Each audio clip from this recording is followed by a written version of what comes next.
The next principle I call giving up your personal history.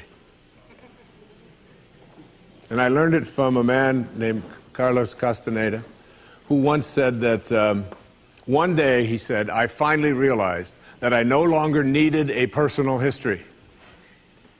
And just like drinking, he said, I gave it up. And that, and only that, has made all the difference in the world. You know the nice thing about giving up your personal history? Is that if you don't have a story, you don't have to live up to it. All of us have these bags of manure that we carry around with us, called our past, and the people who have done things to us, and the events and the circumstances, all of this stuff that we use and we bond to. And we bond ourselves to these wounds of our past, and we identify ourselves on the basis of these wounds. And every once in a while we set it down and we reach in there and we smear it all over ourselves. And then we wonder, why does my life smell so bad? I don't understand this.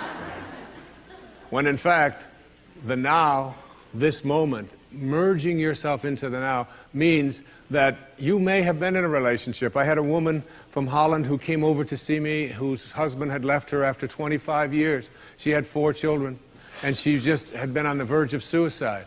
And she was losing weight, and she was depressed, and she was taking all kinds of drugs for it, and she was getting sicker and sicker because she just couldn't get over it. And she came to a book signing that I was doing at a bookstore down in Florida. And she said, you've got to say something to me.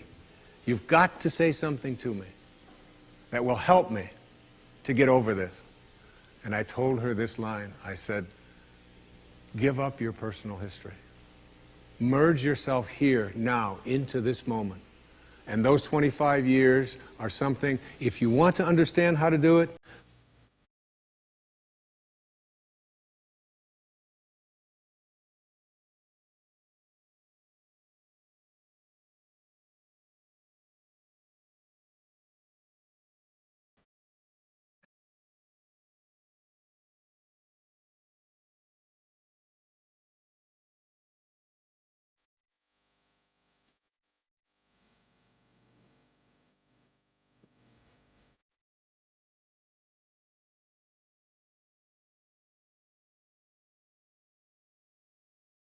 you don't need any more evidence. You did. And then you toss it. You toss it. You embrace it, and you toss it. And you merge into the now by giving up your attachment. And some of you have heard me use the metaphor of the wake. Alan Watts talked about the wake is not what drives the boat. The wake is just a trail that is left behind. That's all it is. And so is the wake of your life. And the wake doesn't make the boat go, and neither does the wake of your life, the reason why your life is going in the direction that it is. The wake is a trail that is left behind, and it's an illusion to believe that it is the cause of your suffering or your struggles or your difficulty. Give it up. Let it go. Embrace it, understand it, get help doing that if you must, and then move into the now. The next principle I call, it's from a line of Albert Einstein. He said, you can't solve a problem with the same mind that created it. In order to work at solving these things called problems in your life, you have to change your mind. It is your mind where they live. It is your mind that created them. There is where you experience them. They're all illusions. You must change your mind. Literally rewrite your agreement with reality. One of the things I had said earlier is that one of the most difficult things to do in the world is to admit that you were wrong. Admitting that you were wrong is nothing more than saying, I have been making choices with my mind that have created things in my life that are not working. And I no longer intend to continue making those choices. I was wrong. You don't have to make a declaration of it. You don't have to go out and feel guilty about it. You just simply say, it didn't work. The relationship that I was in before, I behaved in these ways. I didn't realize that it wasn't working for me. Now I do, and this is where I choose to be now. The secret of a successful relationship is, to me, understanding that you put your attention and your energy in a person on what you love rather than what you don't love. Robert Frost said it so beautifully. We love the things we love for what they are. For what they are. Not for what they ought to be, not for what they used to be, but for what they are. So when you look into the eyes of a person you're in a relationship with, whether it's your children, you catch them doing things right as much as you possibly can. That's oftentimes takes a lot of hunting, but you'll find it. And when you think that my relationship isn't working, remember, it's in my mind. What am I thinking about that person? And if I could just change my mind and put my thoughts on what I love about this person and keep them there, that makes the relationship flourish. And there are people who go through their entire relationship history with no anger, no hatred, no bitterness, and only love. The next principle is, I call it treating yourself as if you already were what you would like to become. In other words, you get out in front of your life and you see yourself as having already what you know you'd like to have and deserve to have. My children know how to do this perfectly. I have a daughter who wanted a prom dress, and the prom dress was way outside the budget that I thought a prom dress should be. Well, I thought a prom dress shouldn't cost over $20, so I do have a problem, right? But I upped it to somewhere around $250. I don't know how much, whatever. To me, it was still more than I paid for my first house, okay? But at any rate, she called and said, Dad, this is the only prom dress I could wear. I've got to wear this prom dress. If I don't wear this prom dress, it's just on and on and on with this wonderful. You know, I saw a wonderful book about how to raise teenage daughters. The title of it is Get Out of My Life, but first drive me and Cheryl to the mall. All right, that's the actual title. It's a good book. And so I told Serena, I said, it's just beyond the budget. I've got a certain amount of money that I'm willing to put for it. And she said, but I've already seen myself wearing it. I've already tried it on. I have a picture of myself in the dress in my living room, and I've already showed it to the guy who's taking me to the prom. I mean, it was this whole thing about, and she already saw herself in it. I said, well, if you see yourself in it, then you're going to have to also see yourself as earning the difference between what I'm willing to pay. And she drew up a contract. She went onto the computer, and on the background of the computer, you know, where they have these little background things they put on, there was 500 pictures of the dress, all right?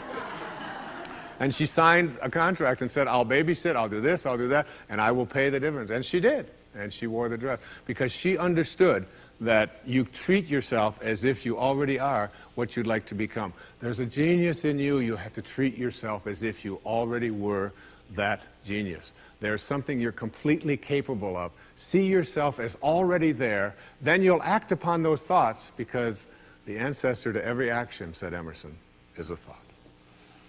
The next principle is called treasuring your divinity. Treasuring your divinity. There's a wonderful observation that I saw from Emerson in Self-Reliance. It's about trusting your divinity, knowing that you are connected to your source, knowing that you are a divine creation and that there are no accidents. He said, a man should learn to detect and watch that gleam of light which flashes across his mind from within, more than the luster of the firmament of bards and sages. Yet he dismisses without notice his own thought, because it's his own. In every work of genius, we recognize our own rejected thoughts. They come back to us with a certain alienated majesty. We often reject our thoughts, and we see the things that we think of as grand and as genius, and we reject them because they're our own. Treasuring our divinity instead of being terrified of it.